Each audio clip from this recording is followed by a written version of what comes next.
இன்னைக்கு இந்த ஆவியில் நிறைகிற அந்த அனுபவத்தை குறித்து ஒரு தவறான வியாக்கியானம் செய்யப்பட்டு மனிதர்களை திசை திருப்புகிற ஒரு பெரும் செயலை அது மெயினா இந்த பெந்தகோஸ்தை பாஸ்டர்கள் செஞ்சுட்டு வர்றாங்க. ஏன் இதை தொடர்ந்து நான் வலியுறுத்துறேன்னா, அத்தனை விதமாக கடவுளுக்கு விரோதமான ஒரு விஷயம் இது. இது வசனம் ஒண்ணு இருக்குது. ஆனா அந்த வசனத்தை மடைமாற்றி வேறு விதமாக போதிப்பது. நான் ஏற்கனவே பல வீடியோக்களை சொல்லியிருப்பேன். அந்நிய பாஷை என்கிற ஒரு அற்புதமான வரம் இருக்கிறது. அது மிகப்பெரிய ஆசீர்வாதமான ஒரு வரம். அது மக்களுடைய பிரயோஜனத்துக்காக தான் எல்லா வரத்தையுமே கொடுக்கிறார். எதுவுமே எதுவுமே தனிப்பட்ட வரம் ஒரு தனிப்பட்ட மனிதனுக்கு பிரயோஜனமாக எந்த வரத்தையும் கடவுள் கொடுக்கிறது இல்ல. 9 விதமான வரத்தை குறித்து நான் வாசிக்கும்போது, அவனவனுடைய பிரயோஜனுக்கு அப்படின்னா, மற்றவர்களுடைய பிரயோஜனத்துக்கு தான் இந்த வரங்களை தேவன் கொடுக்கிறார். இந்த 9 விதமான வரங்களும் பார்த்தீங்கன்னா, மற்றவர்களுடைய பிரயோஜனத்துக்கு தான் கொடுக்கிறார் அப்படிங்குது. அப்ப ஈஸியாக சில போதகர்கள் பார்த்தீங்கன்னா, கடவுளுடைய வார்த்தையை அப்படியே மடைமாற்றி, திசை திருப்பி, வேறு மாதிரியான வியாக்கியானம் செய்றாங்க. அதுல தான் ஒரு பெரிய ஏமாற்று வேலை, ஒரு வஞ்சக வேலை பார்த்தீங்கன்னா, இந்த ஆவியில் நிறைகிற ஒரு அனுபவம் அப்படின்ட்டு. நல்லா கவனிங்க. பைபிள்ல எந்த இடத்துலயுமே அந்நிய பாஷை அபிஷேகம் அப்படின்னு எங்கேயுமே இல்ல. அந்நிய பாஷை வரம் இருக்கிறது. தேவன் அதாவது அபிஷேகம் என்ற அந்த சொல்லுக்கு என்னன்னா, பிரித்தெடுக்கப்படுதல் அப்படின்னு தான் அர்த்தம் அதுக்கு. கடவுள் ஒரு மனிதனை பிரித்தெடுக்கும் போது அவன் அபிஷேகம் பண்ணப்பட்டவன் அப்படின்னு சொல்றோம். பழைய ஏற்பாட்டுல ஆண்டவர் தீர்க்கதரிசியை அபிஷேகம் பண்ணினார். தீர்க்கதரிசி மூலமாக ராஜாக்களை எல்லாம் அபிஷேகம் பண்றார். அப்ப ராஜாக்களை அபிஷேகம் பண்ணுவது அப்படின்னா என்ன அர்த்தம்? தீர்க்கதரிசியை அபிஷேகம் பண்ணினார் தேவன் அப்படின்னா என்ன அர்த்தம்னா, ஒரு ஒட்டுமொத்த ஜனக்கூட்டத்திலையும் ஒருத்தரை தேவன் பிரிச்சு எடுத்து அவனை தம்முடைய வார்த்தையை சொல்லும்படி தீர்க்கதரிசியா மாத்துறாரு. ஒட்டுமொத்த ஒரு ஜனக்கூட்டத்திலையும் அப்படியே ஒரு தாவீதை தனியா பிரிச்சு எடுத்து அவனை அபிஷேகம் பண்ணி, நீ ராஜா அப்படிங்கிற அந்த ஒரு பதவியில கொண்டு வந்து நிறுத்துறது தான் அபிஷேகம் என்ற ஒரு பெயர். அதே மாதிரி இன்னைக்கு யாரெல்லாம் ஆண்டவராகிய இயேசு கிறிஸ்துவை நீங்களாம் ஏற்றுக்கொண்டு இருக்கிறீங்களோ, நீங்க எல்லாம் பிரித்தெடுக்கப்பட்ட ஜனம். அதாவது என்ன அர்த்தம்? நீங்க எல்லாம் அபிஷேகம் பண்ணப்பட்ட ஜனம். கடவுளால் அபிஷேகம் பண்ணப்பட்டீங்க அப்படின்னா என்ன அர்த்தம்? பிரித்தெடுக்கப்படுகிற அந்த அனுபவம் தான். இவ்வளவுதான். ஆனா இவங்க என்ன செய்யறாங்கன்னா, இந்த அபிஷேகம் என்கிற சொல்லை தவறாக வியாக்கியானப்படுத்துவது. அபிஷேகம் பண்ணிட்டியா அப்படின்னா ஏதோ பரவச நிலைமை தான் அபிஷேகம் அப்படிங்கிற மாதிரி அவங்க நினைச்சுக்கிறாங்க. ஆனா பரவச நிலை அபிஷேகம் என்று வேதத்துல எங்குமே இல்லை. அதே மாதிரி ஆவியில நிறையிறது. நீங்க ஆவியில நிறையிறது அப்படின்னு பார்க்கும்போது, பழைய ஏற்பாட்டிலையும் சில பரிசுத்தவான்கள் ஆவியில் நிறைஞ்சாங்க. ஆவியில நிறைஞ்சு தீர்க்க தரிசனம் அறிவிச்சாங்க அவங்கெல்லாம். இப்ப சவுல் கூட தீர்க்க தரிசனம் அறிவிச்சதா பார்க்கிறோம். இப்படி நம்ம மோசையின் காலத்துல கூட சிலர் தீர்க்க தரிசனம் அறிவிச்சதா பார்க்கிறோம். அந்த ஆவியினால் நிரப்பப்பட்டு அவங்க தீர்க்க தரிசனம் அறிவிக்கிற விஷயத்த பார்க்கிறோம். அப்ப ஆவியில நிறையும் போது, இப்ப இருக்கிற சபைகள் செய்யறது போல வானத்துக்கும் பூமிக்கும் துள்ளுனாங்களா? ஏதாவது உருண்டு கிருண்டு பிறண்டு ஏதாவது ஒரு வைப்ரேஷனை காட்டினாங்களா அப்படின்னு பாத்தீங்கன்னா, வேதத்துல எந்த ஆதாரமும் நீங்க பார்க்க முடியாது. ஒருவேளை இதை கேட்டுக்கொண்டு நீங்க பைபிள்ல ஒரு ஆதாரம் இருந்துச்சுன்னா எனக்கு தெரியப்படுத்துங்க. தயவு செஞ்சு தெரியப்படுத்துங்க. ஆனா ஒட்டுமொத்த வேதாகமத்திலையும் ஆவியானுடைய நிறைவு நமக்குள்ள வரும்போது வானத்துக்கும் பூமிக்கும் துள்ளுவோம். பெண்கள் சேலபுரம் தெரியாம உருண்டு பெறலுவாங்க. ஆண்கள் ஆண்கள் அக்ரஸிவா கத்துவாங்க அப்படிங்கிற மாதிரி எங்கேயுமே இல்லை. இதெல்லாம் மாற்று மதக்காரங்கிட்ட இருந்து நாம உள்வாங்கி கொண்ட ஒரு விஷயம். அவங்க தான் இந்த சாமி ஆடுறதுன்னு சொல்லி ஆடிக்கிட்டு இருப்பாங்க. அந்த மாதிரி இன்னைக்கு பாத்தீங்கன்னா சபைகள்ல ஒரு 10 நிமிஷம் நாங்க ஆவியில நிறையிறோம் அப்படின்னு சொல்லிட்டு பாத்தீங்கன்னா, ஒரு 10 நிமிஷம் போட்டு கீபோர்டை தட்டிக்கிட்டு அல்லது கொட்டை தட்டிக்கிட்டு கச்சுப்புச்சு கச்சுப்புன்னு ஒரு மாதிரி அக்ரெசிவா கத்துற விஷயம் ஒரு ஆவியின் நிறைவு அப்படிங்கிற மாதிரி அநேகர் தப்பாக வியாக்கியானம் பண்ணி போதிச்சு இன்னைக்கு விசுவாசிகளை வஞ்சிச்சு வச்சிருக்கிறாங்க. ஆனா இந்த மாதிரியான ஒரு நிகழ்வு வேதாகமத்துல எங்குமே நீங்க பார்க்கவே முடியாது. நல்லா கவனிங்க. சில வசனங்களை உங்களுக்கு குறிப்பிடுறேன். ஆவியில நிரப்பப்படுதல்னா என்ன அர்த்தம்? அன்னைக்கு ஆண்டவராய் இயேசு கிறிஸ்து ஆவியினால் நிரப்பப்பட்டார் அப்படின்னு வாசிக்கிறோம். லூக்கா 2ஆம் அதிகாரம் 40வது வசனத்துல அவர் ஞானத்தினாலும் ஆவியானவராலும் நிறைந்திருந்தார் அப்படின்னு வாசிக்கிறோம். ஞானத்தால் நிறைந்திருந்தாராம், ஆவியானவராலும் நிறைந்திருந்தாராம். அப்ப ஞான நிறைவு என்றால் என்ன? அப்ப நிறைதல் என்றால் என்ன அப்படிங்கிற அந்த சொல்லுக்கான சரியான அர்த்தத்தை நீங்க புரிஞ்சுக்கிட்டீங்கன்னா, ஈஸியா ஆவிக்குள்ள நிறையிறது அப்படின்னா என்ன அர்த்தம் அப்படின்னு நீங்க புரிஞ்சுக்க முடியும். இப்போ ஒரு வசனத்தை பாருங்க. மத்தேயு 23:28ல அந்த மக்கள் சில மக்கள் மாயத்தினாலும் அக்கிரமத்தினாலும் நிறைஞ்சவங்களா இருந்தாங்களாம். இன்னைக்கு பரிசேயர் சதுசேயர்லாம் மாயத்தனத்திலையும் அக்கிரமத்தில் நிறைஞ்சிருந்தாங்க. அப்படின்னா என்ன அர்த்தம்? ஏமாத்துறதையே மைண்ட்ல சிந்திச்சுக்கிட்டு இருந்திருக்கிறாங்க. எப்படி ஏமாத்தலாம்? மாயம் பண்றது, அக்கிரம சிந்தையாவே வச்சிருக்கிறது. இதுதான் நிறைந்திருக்கிறது அப்படிங்கிறோம். பவுலடிகள் கூட ஆலோசனை கொடுக்கும்போது சபை மக்களுக்கு, நீங்க நற்கிரியைகளில் நிறைஞ்சிருக்கணும் அப்படின்னு.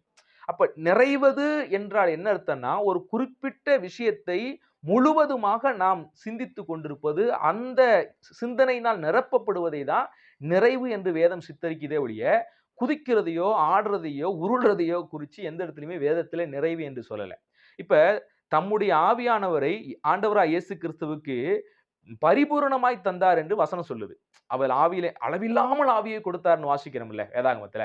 அப்ப இயேசு கிறிஸ்து பரிசுத்த ஆவியில நிரப்பப்படும்போது ஏதாவது அக்ரெசிவா நம்ம சபைகள்ல அப்படியே ஆடுற மாரி, துள்ளி குதிக்கிற மாரி நடந்தாங்களா? இல்ல. ஏன் இவங்க நடக்குறாங்கன்னா, அந்த மாரி நடக்கிறத பாஸ்டர்கள் ஊக்கப்படுத்துறாங்க. அப்படி செய்ய ட்ரெய்னிங் குடுக்குறாங்க. சிலருக்கு ட்ரெய்னிங் கொடுத்தது மூலியமாக மற்றவர்களுக்கும் அந்த ஸ்பிரிட் பரப்பப்படுது. எப்பவுமே நம்ம அப்படித்தானே. யாராவது ஒருத்தர் செஞ்சுட்டா உடனே நமக்கும் அது அந்த ஆவி தாக்கிரும். யாராவது ஒரு புதுசா ஒரு சேலை வருதுங்க. அது ஏதோ ஒரு நடிகையினுடைய பேர்ல ஒரு சேலை வருதுன்னா, எல்லாரும் அந்த சேலைய உடுத்தணும் அப்படின்னு ஒரு எண்ணம் வரும். ஒரு ஆள் புதுசா ஒரு கட்டிங் பண்ணியிருந்தாருன்னா, அதே மாரி எல்லாரும் கட் பண்ண ஆரம்பிச்சுருவாய்ங்க தலைகட்ட. இப்படி இந்த மனிதனுக்குள்ள என்னன்னா, ஒருத்தர் வந்து ஒரு விதமா ஏதாவது பயன்படுத்தினார் அப்படின்னா, தானும் அதைப் போல செய்ய வேண்டும் என்கிற ஆர்வம், அந்த கியூரியாசிட்டி எல்லா மனித குலத்துக்குமே இருக்குது. அதே மாரி இந்த ஆவிக்குரிய வட்டாரத்திலும், இந்த மாரி குதிக்கிறது, துள்றதை யாரோ ஒருத்தர் செய்யும்போது, இதோ ஏதோ பெருசா ஒரு ஆவிக்குரிய அனுபவம் போல அப்படின்னு, தங்களுக்குள்ள அது வேண்டும் என்று நினைத்துக் கொண்டே இருக்கும்போது, அந்த ஒரு ஆவியினால பீடிக்கப்பட்டிருக்காங்க. அப்ப உண்மையிலேயே அது தெய்வீக ஆவியா? அல்லது சத்துருவினுடைய சாத்தானுடைய வஞ்சக ஆவியா? அப்படிங்கிறத கர்த்தருடைய பிள்ளைகள் இணைகண்டு கொள்ளணும். வெளியயும் தானே ஆடுறாங்க. வெளியயும் தானே வானத்துக்கும் பூமிக்கும் துள்றாங்க. அப்ப அது எந்த ஆவி? அப்ப சபைக்குள்ள நம்ம துள்ளும்போது அது மட்டும் கர்த்தருடைய ஆவி ஆயிருமா? அப்ப கர்த்தருடைய ஆவிக்கும், அந்த ஆவிக்கும் ஒரு பெரிய வித்தியாசம் இருக்குது அல்லவா? கர்த்தருடைய ஆவியானவர் இப்படியெல்லாம் உங்கள அலக்களிப்பாரா? உங்கள உருண்டு பெரள வைப்பாரா? வானத்துக்கும் பூமிக்கும் துள்ள வைப்பாரா? உடம்ப ஒரு மாரி கரண்ட் ஷாக் அடிச்ச மாரி வைப்ரேஷன் பண்ண வைப்பாரா? அல்லது ஒரு 10 அடிக்கு உங்கள தள்ளி தூக்கி வீசுறதுனால அவருக்கு என்ன லாபம் இருக்க போகுது? ஆனா இது எல்லாம் இன்னைக்கு சில பெந்தகோஸ்தை பாஸ்டர்கள் ஊக்கப்படுத்தி மக்களை செய்ய வச்சு, மக்கள ஒரு மாரி கோமாளி மாரி, பைத்தியம் பிடிச்சவங்க மாரி ஒரு 1/2 மணி நேரம் அவங்கள அப்படி ஆக்கி உருள பெரள வச்சுடுறாங்க. அத அப்படி முடிச்ச உடனே நமக்கெல்லாம் உடம்பெல்லாம் கொஞ்சம் ரிலீஃப் ஆன மாரி இருக்கும். எப்போ ஒரு அங்க பிரதட்சணம் பண்ணி எந்திரிச்சா கூட அந்த ரிலீஃப் இருக்கும் நமக்குள்ள. அதனால அது ஏதோ கடவுளால் நிரப்பப்பட்டது அப்படின்னு நம்ம தப்பா யோசிக்க கூடாது. நல்லா கவனிங்க.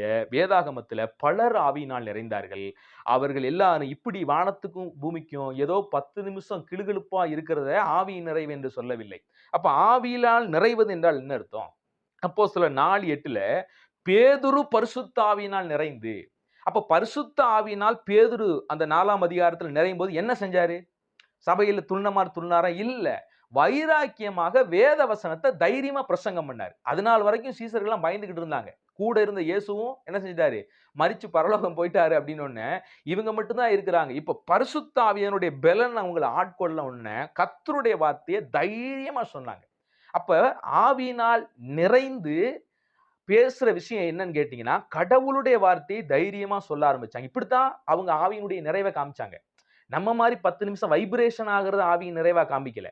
அவங்க ஆவியினால் நிறைஞ்ச உடனே கடவுளுடைய வார்த்தையை தைரியமா பிரசங்கம் பண்ணாங்க. அப்ப நீங்க ஆவியினால் நிறைந்து வாழ்ந்தீங்கன்னா, கர்த்தருடைய வார்த்தையை தைரியமாய் பேசுவீர்கள். அதுதான் ஆவியின் நிறைவு. துள்ளுவதல்ல. இன்னும் பாருங்க அப்போஸ்தலர் 6ஆம் அதிகாரம் 8ஆம் வசனத்துல ஸ்தேவான் 7ஆம் அதிகாரத்துல 55வது வசனத்துல கூட ஸ்தேவான் என்ன செய்றாரு? பரிசுத்த ஆவியினால் நிறைந்துன்னு பார்க்கிறோம்.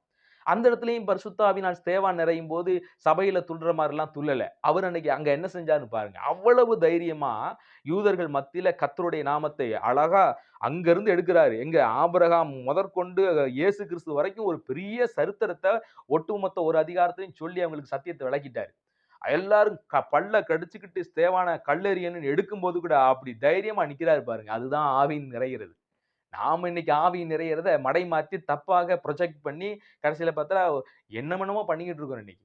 தவறான ஒரு விஷயம். அடுத்து பாருங்க எபேசியர் 5:18ல கூட அ மாய அ ஆ மதுபான வெறி கொள்ளாமல் ஆவியினால் நம்ம நிறைஞ்சு வாழணும்னு சொல்லுது. சோ மதுபான வெறி கொள்றதுன்னா என்ன அர்த்தம்? எப்ப பார்த்தாலும் இந்த லோபம் கொடுக்கிற சந்தோஷத்தினால் நம்ம மூளை நிரப்பப்படாம, ஆவியானவருடைய சிந்தையால் நிறையறது தான் ஆவியில் நிறையுதுன்னு அர்த்தம். சோ ஆவியானவருடைய சிந்தையால் நிரப்பப்படுவது தான் ஆவியினால் நிறைவது. அதாவது கடவுளுடைய சிந்தையால் நிரப்பப்படணும். அதுதான் ஆவியால் நிரப்பப்படுவதே ஒழிய, வைப்ரேஷன் ஆவது ஆவியினால் நிரப்பப்படுவது அல்ல. நல்லா கவனிங்க. அடுத்து பாருங்க அப்போஸ்தலர் 13:9ல கூட பரிசுத்த ஆவியினால் நிறைந்து அப்படின்னு வாசிக்கிறோம். அங்கேயும் என்ன செய்றாங்க? பவுலடிகள் பரிசுத்த ஆவியினால் நிறையிறாரு. பவுலடிகள் பரிசுத்த ஆவியினால் நிறைஞ்சு என்ன செஞ்சாரு? நம்ம சபைகள்ல நடந்த மாரியா செஞ்சாரு? அதை போய் வாசிச்சு பாருங்க. 13ஆம் அதிகாரம் 9ஆம் வசனத்துல. அப்புறம் அப்போஸ்தலர் 13:24 பர்னபா விசுவாசத்திலும் பரிசுத்த ஆவியினால் நிறைஞ்சவனா இருந்தானாம். சோ ஒரு மனிதன் விசுவாசத்தினால் நிரப்பப்படுவது என்பது கடவுளை முழுமையாக நம்புவது. அதேமாரி தெய்வீக சிந்தனையினால் நிரப்புறது தான் பரிசுத்த ஆவியினால் நிறைகிற நிறைவு. இதுதான் பரிசுத்த ஆவியினால் நிறைவுன்னு வேதம் சொல்லுது. அப்ப இயேசு கிறிஸ்துவாகட்டும், பேதுருவாகட்டும் இருக்கட்டும், பர்னபாவா இருக்கட்டும், பவுலாக இருக்கட்டும், ஸ்தேவானாக இருக்கட்டும், எல்லாருமே பரிசுத்த ஆவியினால் நிறையிறாங்க. அப்படி நிறையும் போது, இங்க நம்ம சபைகள்ல துள்ளிட்டு ஒரு 10 நிமிஷம் போற மாரி போகாம, கடவுளுக்காக அரிய பெரிய ஆக்கப்பூர்வமான காரியங்கள செஞ்சாங்க. சத்தியத்த சத்தியமாக, தைரியமாக, பயப்படாம அவங்க போதிச்சாங்க. பெரிய மகத்துவமான விஷயங்கள கர்த்தருக்காக சாதிச்சாங்க அவங்க. ஆனா ஒரு சாதனையுமே இல்லாம, இன்னைக்கு சில கோயில்கள்ல கொஞ்ச நேரம் அப்படி ஆடிக்கிட்டு ஒரு தன்னிறைவு பெற்று போற மாரி இருக்கிறதுக்கு பரிசுத்த ஆவியானவர் இல்ல. அதான் சொல்லுவேன் பரிசுத்த ஆவியானவர் சிற்றின்பமா அவரு?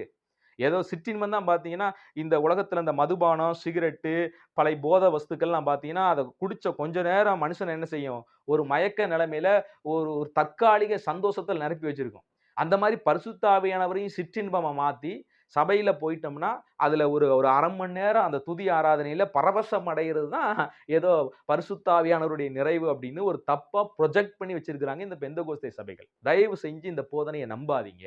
ஆவியினால் நிறைந்து என்றால் என்ன அர்த்தம்?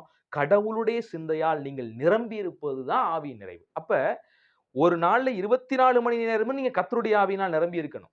ஆண்டவராய் இயேசு கிறிஸ்துவுக்குள்ள இருந்த சிந்தையே உங்களுக்குள்ள இருக்க கடவுது. அப்ப பரிசுத்த ஆவியானவர் உங்களுக்குள்ள தங்கி இருக்கிறபடினால எப்பவுமே ஆவிக்குரிய சிந்தையா இருங்க. ஒருவேளை எப்பயாவது நிறைவது என்றால் என்ன? அந்த ஒரு வைராக்கியம் கொள்றது. ஆவியில ஒரு வைராக்கியம் கொள்றார்ல. ஸ்தேவான் அங்க வைராக்கியம் கொள்றாரு. பவுல் வைராக்கியம் கொள்றாரு. பேதுரு வைராக்கியம் கொள்றாரு. திடீரென்று அந்த கடவுளுடைய வைராக்கியம் வந்து தைரியமா பேசுறாங்க பார்த்தீங்களா? அதத்தான் ஆவியின் நிறைவு என்று சொல்லுகிறது. அப்ப சரியான சத்தியத்தை புரிஞ்சுக்குங்க. தப்பான மடைமாத்துகிற எந்த போதனைக்கும் இடம் கொடுத்து, தயவு செய்து வஞ்சிக்கப்பட்டு போயிறாதீங்க. அதே மாரி அந்நிய பாஷை அபிஷேகங்கிற வார்த்தையில, அந்நிய பாஷை என்பது ஒரு அற்புதமான வரம். பல லாங்குவேஜ கடவுளுடைய ஆவியினால் பேசி மற்றவர்களுக்கு என்ன செஞ்சாங்க அன்னைக்கு அப்போஸ்தலர் 2ஆம் அதிகாரத்துல வந்த ஒட்டுமொத்த மக்களுடைய மொழிகளிலும் அவர்கள் பேசுகிற தாய்மொழியிலே ஜென்ம பாஷையிலே பேசி தேவனுடைய மகத்துவங்களை அறிவிச்சாங்க. அதுதான் அந்நிய பாஷை. இந்த அந்நிய பாஷையை குறித்து தான் 14ஆம் அதிகாரம் 1 கொரிந்தியர் 14லும் பவுலடிகள் விளக்கி அவங்களுக்கு புத்தி புகட்டாரு. தேவையில்லாம சபைகளில நீங்க பேசாதீங்க. ஒரு மொழி மட்டுமே பேசிக்கிட்டு இருக்க கொரிந்திய சபைகளுக்குள்ள பற்பல பாஷைகள சபையில பேசுனனால யாருக்கும் லாபம் இல்லைல்ல. எதுக்கு அத பேசுறீங்க? புரிய வைக்கும்படி 5 வார்த்தை பேசுறது தான் அது மேலான விஷயம். இப்ப அந்நிய பாஷை அவிசுவாசிகளுக்கு அடையாளமா இருக்குது. ஒருவேளை நீங்க அந்நிய பாஷை பேசுனீங்கன்னா, அத வியாக்கியானம் பண்ணுங்க. ஒருத்தன் பேசினா இன்னொருத்தன் வியாக்கியானம் பண்ணட்டும். அப்படி வியாக்கியானம் பண்ணலன்னா போய் தனியா பேசிக்க அப்படிங்கிறாரு. கோவத்துல பேசுறாரு. போய் தனியா வேணா பேசிக்கோ. அந்நிய பாஷை பேசுறதுக்கு தடை இல்ல. தனியா போய் பேசிக்கோ. அப்படிங்கிற மாரியா தான் அங்க பவுலடிகள் பேசுறாரு. அப்போ ஒட்டுமொத்த இப்படி ஆரோக்கியமான சத்தியத்தையும் குழப்பி, சின்னாபின்னமாக்கி, தனக்கு தோன்றுன விதமெல்லாம் போதித்து, மக்களை வஞ்சிக்கிற வேலையை இன்றைக்கு அநேக போதகர்கள் செய்து கொண்டிருக்கிறாங்க. இப்படி மாய்மால போதகர்களுக்கு தயவு செய்து எச்சரிக்கையா இருங்க. ஒருவேளை இந்த பதிவை ஊழியர்கள் கேட்டுக் கொண்டிருந்தீங்கன்னா, திறந்த மனதோடு வேதாகமத்தை வாசிங்க. ஏற்கனவே உங்கள் போதகர் கற்றுக் கொடுத்த விஷயத்தை மண்டையில ஏற்றிக் கொண்டு இல்லாம, பரிசுத்த ஆவியானவர் கொடுத்த வேதாகமத்தை தெளிவாக வாசித்து, அது மூலியமாக உங்க மண்டையில சத்தியத்தை ஏத்திக்கிறங்க. மக்களுக்கும் இந்த வெளிச்சத்தை கொண்டு போய் சேருங்க. கர்த்தர் நம்மை ஆசீர்வதிக்கட்டும். God bless you.